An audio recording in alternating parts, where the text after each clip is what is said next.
enjoy the experience of flying a whole display. Well, this is a view that I, as team leader, don't get to see. This is a camera mounted under my airplane looking backwards. We've just arrived in Big 9 and changed it into our classic formation of diamond. Right behind me there, you can see number 6, Andy Wyatt, the leader of the Synchro pair. Just telling the team that I'm turning to the right to do our first arrival bend in diamond. Hear me there, just saying that I'm increasing the G, and you can just see the slipstream coming off the wings. Smoke comes on, I increase the bank a little and tighten the G as we go past the crowd. You see there's a fair amount of movement there, but of course all the aeroplanes just move around in their own little bit of airspace. A hidden change here, in that the crowd can't see it hopefully, and all it means is we're just moving a bit closer, maybe to perhaps about 5 feet behind me. And as we turn left to come back towards the crowd, we'll change into Concorde formation. There you can hear numbers 2 and 3 acknowledging that command, and back they go, leading both their sides, so that here we can see all the aeroplanes.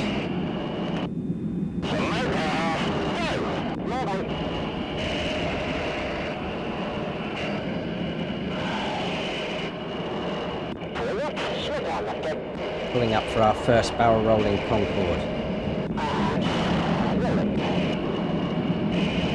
The person working probably hardest here is Jerry Bird, right out on the right hand side of the screen as you're looking at it. He's a long way away from me and he requires a lot of power and use of the controls there. Over the top of the barrel roll on a gorgeous Cyprus day. And here you can see the formation come forward again into shuttle. Turning left. And shortly we'll be changing formation yet again. Just increasing the G there.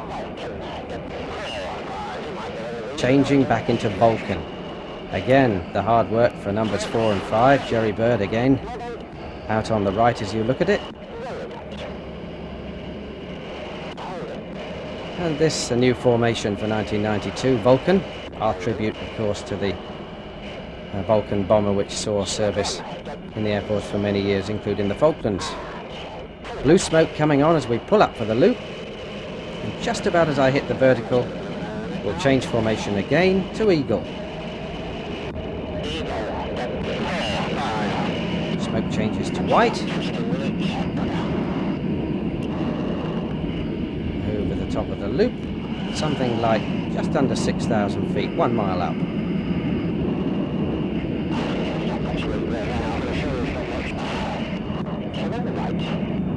As we come down from the loop, I'm twisting to the right to bend right past the center point of the crowd again. See number 5 again working hard on the outside there.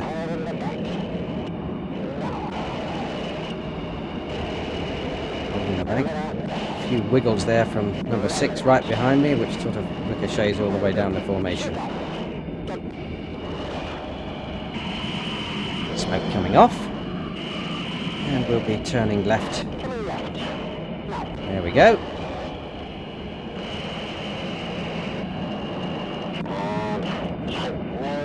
Increasing the G once more, probably up to about 3.5 to 4 G.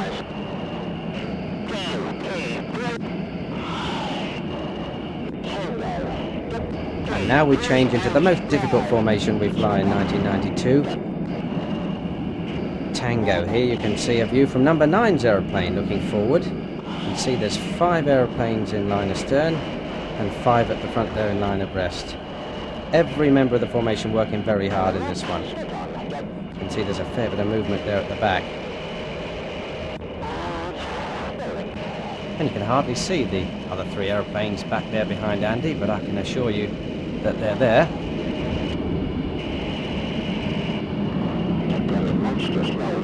Hear me just chatting away to myself there. I flew that roll slightly bigger than I meant to.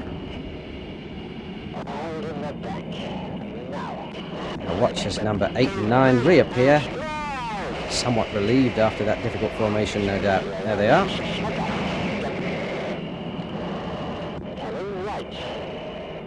And that's a view looking back over my head as we turn right again to reposition for another new manoeuvre this year, the 5-4 roll. Just telling number 6 that I intend to do the roll. So we're about to split into 2 groups here. Andy White behind me leading his 4 in a right-hand barrel roll while we do one to the left. So up we go. And there goes Andy with the back 4 to the right while we roll to the left. We'll be out of sight for a little while.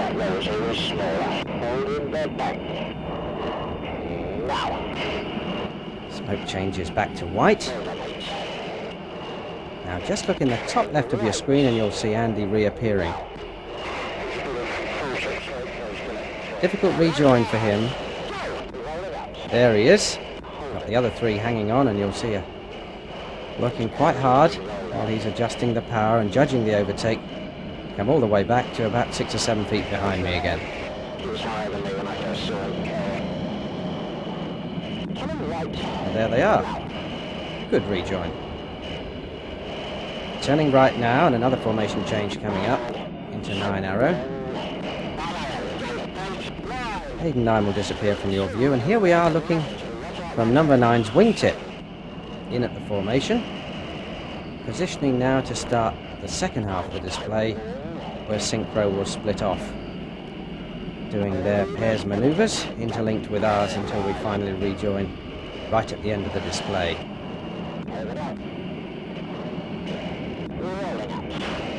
Rolling out of the turn. You can see Andy and Simon there sitting at the back without any smoke on, just dropping back a little bit as they're going to pull up very shortly to perform the harp.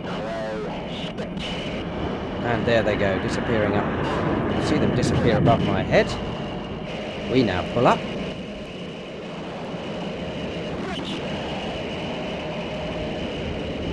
Synchro are now spitting. Look back over my head to make sure I can see them. And there you can just see the shadow of their heart on the sea. Right, now here we are, looking from number 7's wingtip. And there goes Andy rushing past. Back in my cockpit, looking over my head as we come down from the loop. You can just see the heart appearing there behind me. And here we are back with Synchro for the op barrel. There he goes, closing speed of over 700 miles an hour. Right, back looking over my head as we're positioning and slowing right down here to more or less landing speed and putting down the undercarriage and the flaps to do a nice slow pass, so all the public can get a really good close look at our aeroplanes. Meanwhile, Synchro are repositioning the other side, and they're going to come underneath us with a closing speed of over 540 knots, getting on for 600 miles an hour.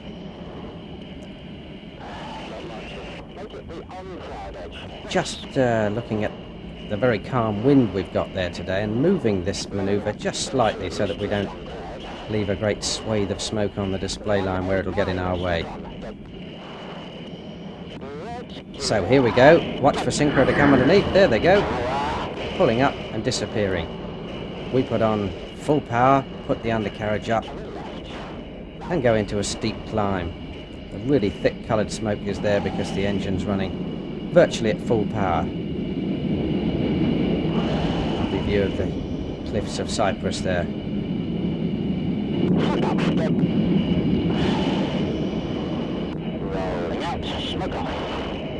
Probably up at about 2,000 feet here, but still quite slow at 200 knots. Back with Synchro now, watch this, see if you can figure out what's going on here.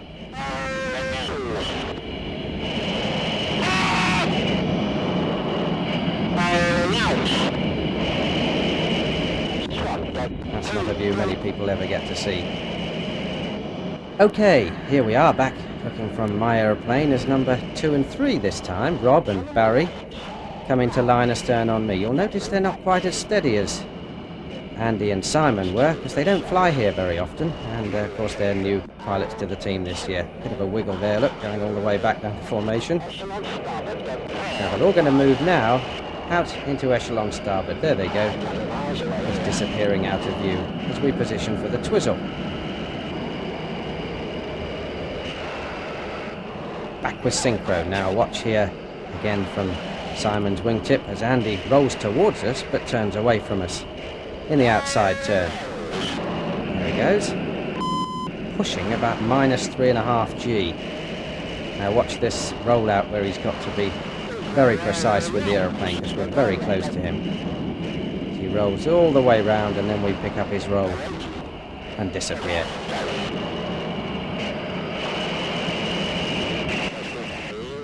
Back with my aeroplane again. You can just see Rob's wingtip on the left hand side of the screen there as we ease up into a shallow climb, alternating red and blue smoke as I roll all the way underneath for the twizzle, followed by all of the others in turn. You can just see them reappearing on the screen, 2, 3, 4, 5, 8 and 9. Now number 9 pulls the smoke off at the end of this manoeuvre, which you'll hear very shortly. Meanwhile, back with Synchro, pulling up with number 7. And there's the traditional smoke-off call from Neil, number 9, which signifies his approval of that particular manoeuvre and how it's gone today. Sounds like it went pretty well. Back with Synchro. There's Simon sitting nicely tight behind us, and they're about to split off again in opposite directions.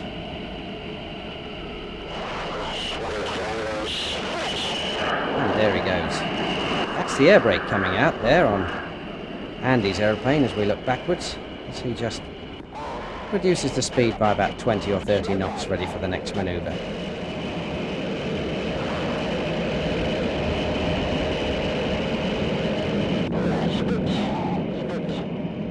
We're now pulling up and fanning out in the vertical split, or the quiver as we call it. And you'll see, as I come down the other side, get to 60 degrees nose down, I'll roll, there we go, all the way round, and as I complete this loop, look back over my head and you'll see the quiver hanging there in the sky. There it is, just appearing now. About 6,000 feet above us and already over 1.5 miles behind as we turn left and reform, ready for the next move. But back with Synchro again for the 4-point roll. 1, 2, 3, 4. And we're coming round again for the rollovers. Watch Rob, who's on my left, roll across the top and change sides. Here's Barry. Now it's Gordon's turn. Jerry Bird. Tony Smith.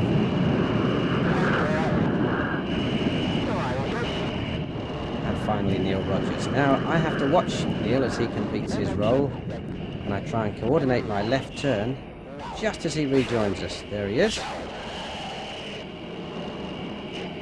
Back with Synchro again for the carousel. 360 degree turn with 3 crosses. There's the second. Through the slipstream there, a bit of a wobble as you can see. And there's the final, 3rd cross. An enthusiastic clear from Simon indicating that manoeuvre is complete.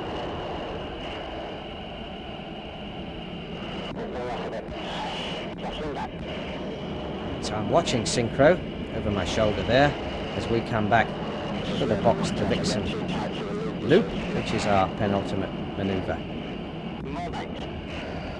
A bit more bank there, increase the G.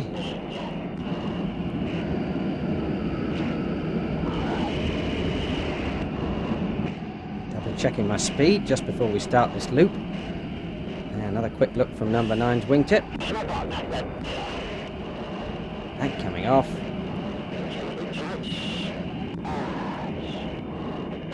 And pulling 3.5 G up into the loop, and as we hit the vertical calling for numbers 4 and 5 to move out to Vixen.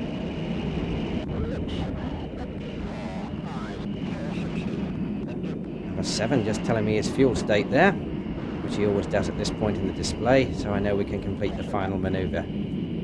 Taking a little bit of power off, because as we come down the bottom of this manoeuvre, we perform the Vixen brake, which is a quick snatch to about 7G for all of us, probably the most violent manoeuvre we do in the second half, so just watch this.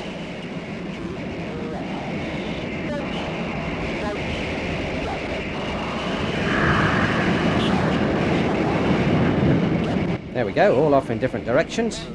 Quick turn to the right to rejoin, to come back for our final manoeuvre, the join up loop.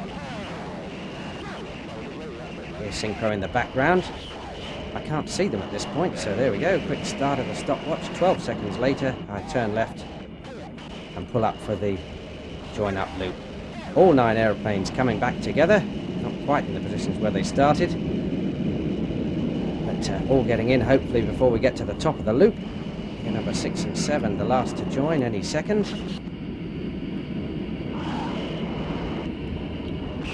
There they are, and watch as we complete the parasol brake.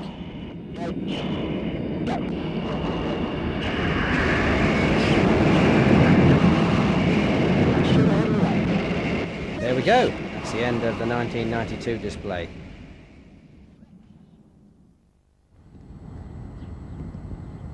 Today is possibly the most important of the year for the team. In the Red Arrows calendar, it's known as Red Suit Day. For the ground crew, it's the usual 6 a.m. start. They know it's a special day too. Everything on the aircraft is checked and double-checked.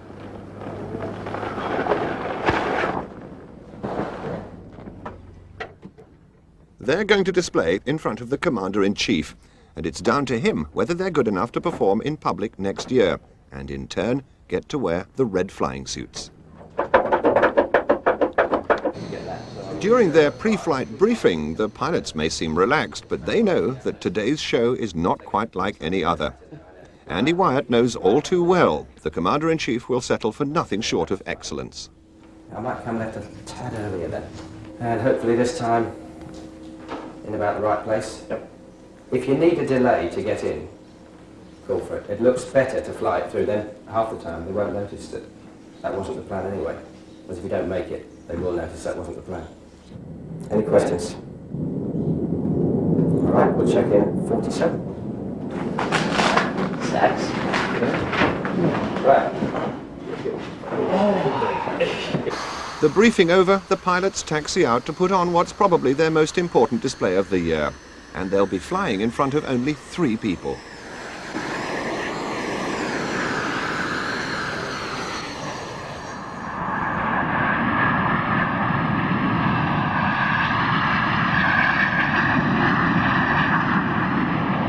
The Commander-in-Chief, Sir John Thompson, watches the team going through their paces, flanked by the Commandant, Gordon McRobbie, and the manager, Les Garside-Beatty.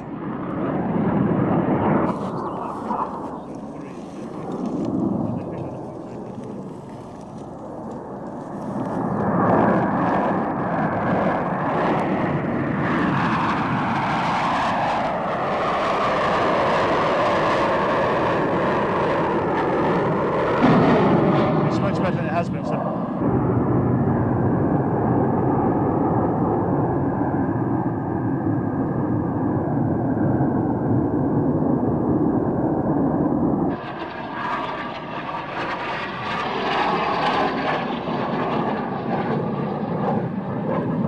They've got it very well together, haven't they? The best we've had, sir? Yes.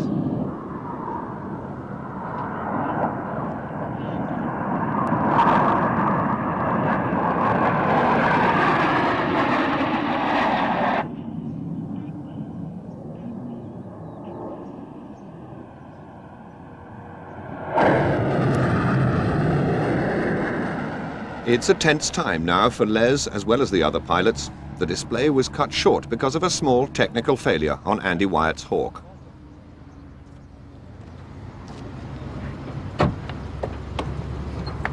That certainly felt to me one of the best we've done since we've been here, which was exactly what was asked for. All right, let's have a look.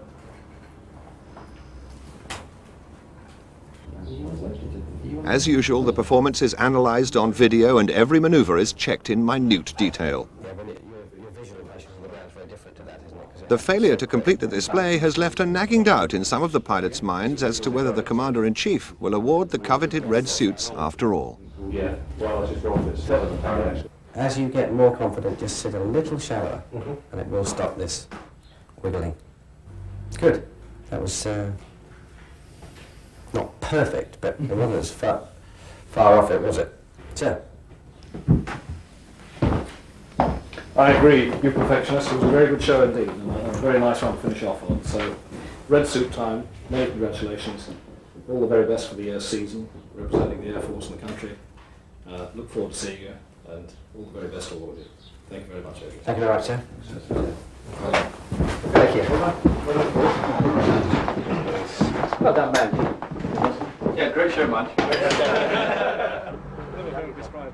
At last, Jerry, Barry and Rob can find out if the tailors got their measurements right.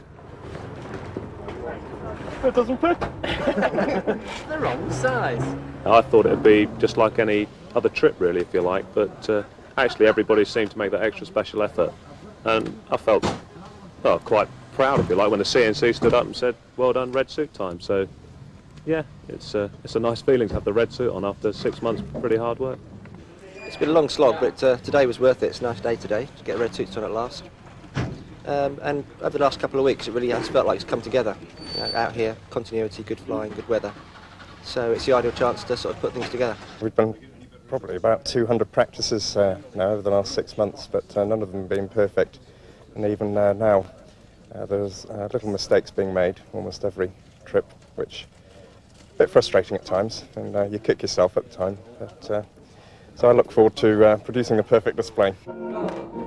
With the training over and the red suits tucked safely away in the wardrobe, the best party of the year takes place in the Cyprus sunshine. It's a welcome release of 6 months of tension.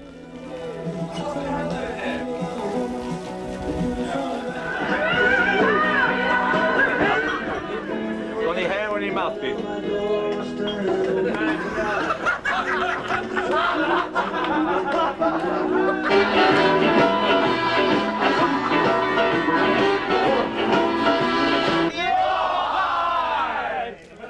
That was a good end to a good day.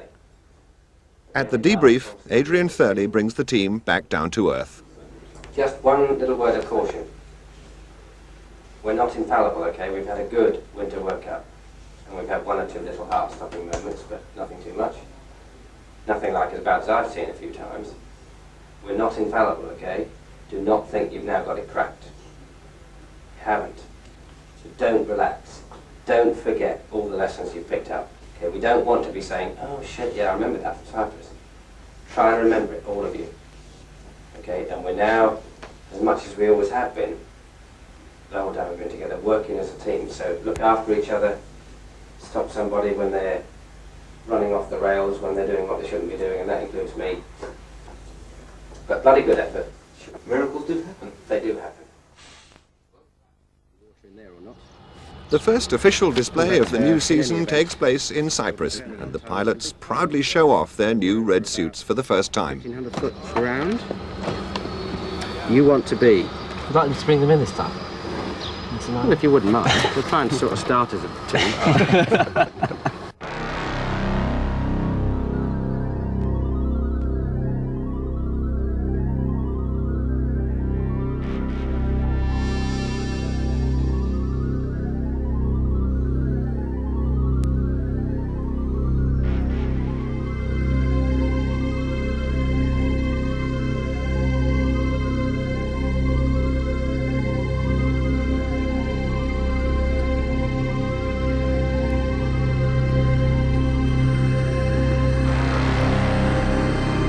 It's always a tense time prior to any sortie. Andy Wyatt has been a member of the Red Arrows for 3 years, but he still gets butterflies in the stomach before a display. You get nervous before a show, particularly now that we're in the red suits performing in front of the crowd. Usually just before you take off. The nerves go once you're airborne, and then it's just total concentration. Hard work, but very, very exhilarating. On this occasion, Andy has no time for nerves. His own jet has developed a problem once again, and he has to sprint to the spare. It's a race against time to meet the display deadline. If he's not there, the other 8 will have to perform without him. The aircraft do differ very slightly. The particular spare we used there was quite a nice airplane, so the cockpit's all ready. It's just a case of signing for it, leaping in, and off you go.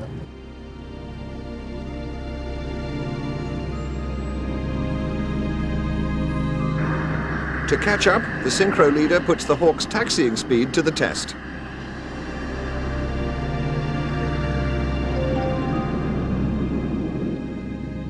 It was a case of a time takeoff today for the show, and you're obviously trying to arrive on time, so yes, if it's all possible, I was going to make it, and did just.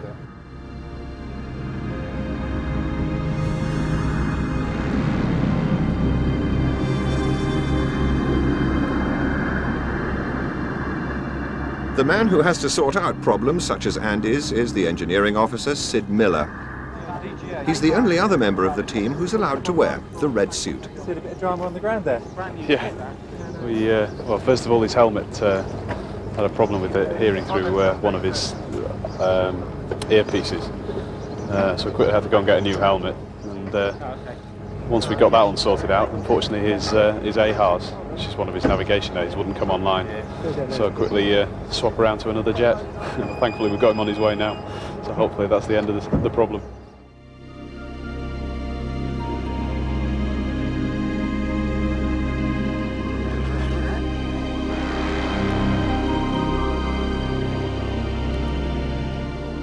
Despite the occasional hiccup, all the pilots find the Hawk a superb aircraft to fly. And as soon as a display is underway, they're in their element. It's pure concentration for the whole 20 minutes. And it's very difficult to actually describe the amount of concentration that you require to do that. And obviously it's just so satisfying being part of it. There are times when you've got to grit your teeth, when things can be slightly scary. You're working very hard to stay in the right place, and you're only, if you like, a couple of feet away from disaster. It's certainly the most challenging flying I've done since I've been in the Air Force, and consequently the most rewarding when you get it right. It is a potentially dangerous thing to do, and you don't think about it when you're actually flying, because you're not. If you were, you wouldn't be concentrating on the job. But you've got to have that just tucked away in the back of your mind here, so you give the job the respect that it deserves.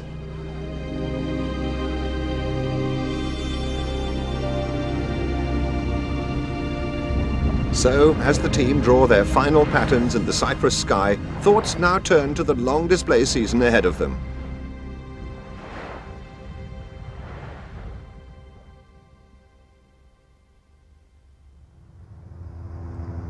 Back at their home base, the wheel has turned full circle once more.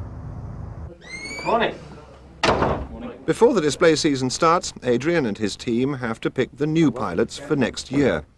Unusually, only 2 new guys will join, replacing Tony Smith and Andy Wyatt. Well, it's going to be a good week, this, I can assure you that. The aim is pretty obvious, probably, to you all. 2 of you will get picked to join us at the end of this coming season, and that's what the whole week's all about. But also, and quite importantly, it's a chance for you to really see how we operate, flying in all the positions, and decide if you really want to do it. The one bit which probably you're all slightly anxious about is the flying test, perhaps. The history of it is that it is designed to replace the very first trip that you would do if you get in, which historically we've discovered is a very good prediction of how you will do for the whole of your tour. Because obviously it's far easier to weed somebody out before we've got them than once we have got them, should it come to that, which is obviously the aim of the selection, to make sure that we get the right people in the first place. For the whole week, be flexible, be yourself, that's very important. Don't try to be something you're not, because we'll see straight through it anyway, almost certainly, and you won't be doing yourself all the favours. None of you are along here to make up the numbers. Could be any 2 of you that makes it. So enjoy it and be flexible. For most of the candidates, to be here at Scampton in the final 8 is the chance of a lifetime, so they'll certainly enjoy every moment. The 8 come from a cross-section of backgrounds, and they've usually served in the RAF for more than 10 years. The selection procedure is very tough. Firstly, they're sat in the back seat of the Hawk while the pilots perform a full display.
As the aircraft return, the reaction from the candidates says it all. Outstanding. I'm going to pack my bag. You enjoyed that? Oh, Shuffling in the back seat anyway. Oh dear. Don't fall out. great. Yeah, thanks for that. All right. Never been able to do it. There. Brilliant. Oh, thank you very much. Yeah, I'm sorry. That's as much as I could do. Can I let go now? Wait, we'll try to stay in the seat. Did you do that, Kelvin? Excellent, wasn't it? Really comfy. Oh, dearie me. Thought you were a bit shabby at times. Well, we're having a week off. Yeah, tremendous. You kept talking to me, I didn't see I could talk. Well, and just at the same time. I'm more or less lost for words, actually. It's amazing. It really is quite amazing. Actual movement down the back as well. From the ground, it all looks very smooth, and the guys are working really hard in there, and it's sort of bouncing about, and lots of G, and it's wonderful. Speed at which things are going on. It's amazing. Do you fancy doing that for 3 years then? You two? Oh yeah, Certainly. definitely. Yeah. Always have three. That was wacky. 3 teaspoons in there, would you? And quarter of a cup of water. Sugar for you, Archie? Even between sorties, in the coffee bar, the hopefuls are being closely watched and evaluated by Adrian Thurley. Enjoy that? Getting on with each other on the ground as well as in the air is what makes a good team member. Just been sat now for half an hour. Yeah, exactly. That's what we've been doing. Sitting down, relaxing. I want the job which got on it. The job?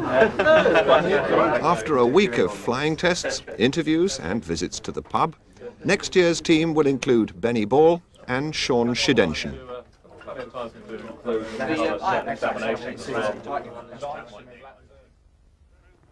Over 250,000 people converge on RAF Mildenhall, the big aviation event of the year, where the Red Arrows are the stars of the show.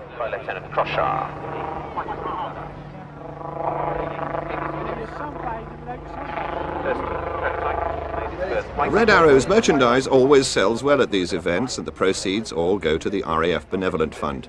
You can get anything from a teddy bear dressed in a red flying suit to a monogrammed pair of knickers.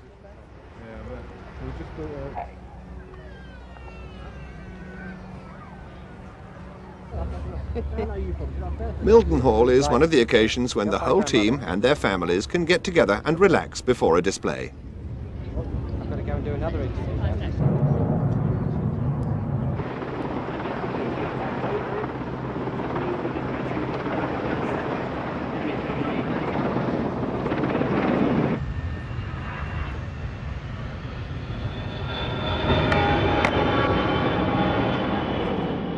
For Red 4, Gordon Howes, the past few months since the arrival of the new recruits in Jersey have just flown by. It is. You don't actually realise what the team represents or means until you actually finish your first year. Up until then, you take it as perfectly normal. You know, each show will come on, it will happen. And then all of a sudden, when the team disbands for that season, either last year, 91 disbanded, and all of a sudden, here we are again displaying. When you first pitch up with the new guys and start flying outside and think, oh my God, how on earth are we going to do? But here we are. Yeah, it's going to be good. Let's go. It's the first big crowd, so it's good. You know, we've been bitty here, there and everywhere so far. It's one of the most unnerving ones, particularly for the new guys. When you taxi out and you see all the little faces. Just coming in over that non-stop queue of cars and looking up next to that car park sat there. You think, once you're airborne, though, forget they're all watching you.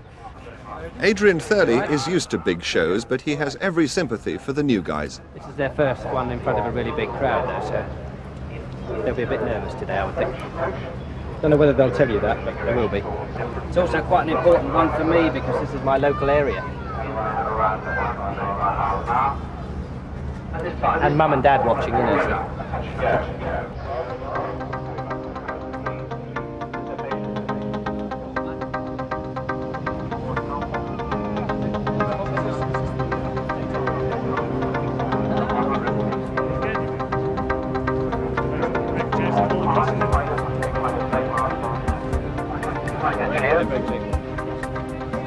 Okay, 1, 2, 3, 4, 5, 6, 7, 8, 10.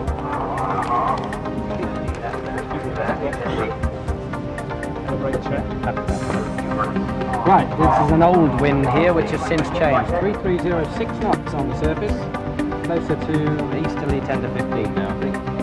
See you later.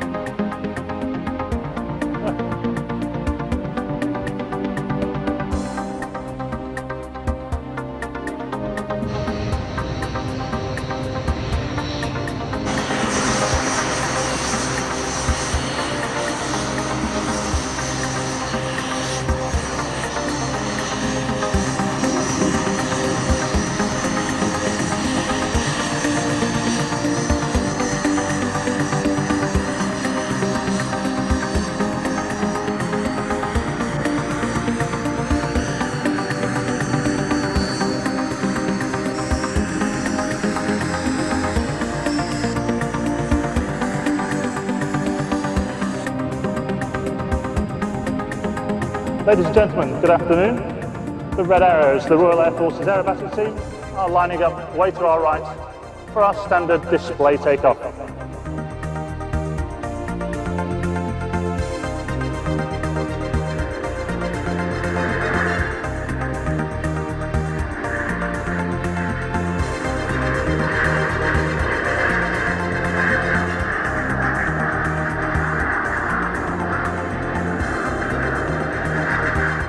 Now, ladies and gentlemen, it's my very great pleasure to introduce the 1992 Red Arrows.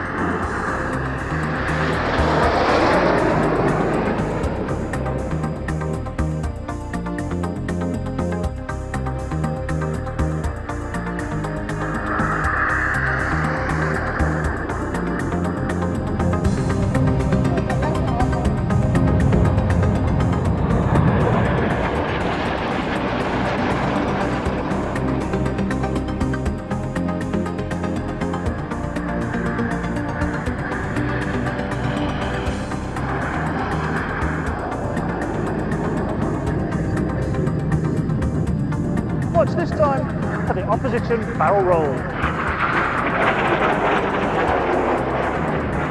So watch then as the smoke changes colour and each aircraft in turn performs the rollover. The Vixen break.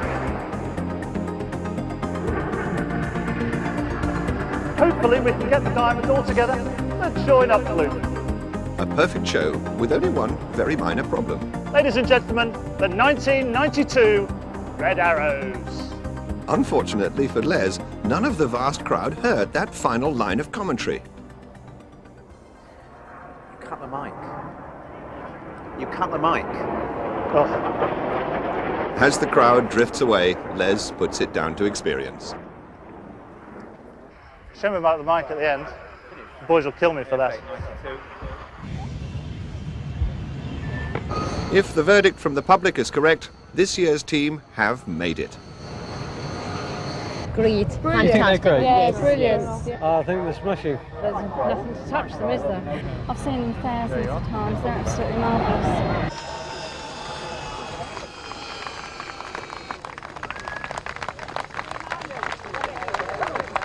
I found this winter's World Cup and the start of the season much easier than last year, which is not surprising because last year was my first year as leader. And I think because I'm more relaxed and probably confident, it rubs off on everybody around. And I'm very pleased indeed with the way we've sort of smoothly transitioned from winter into the display season. Very happy.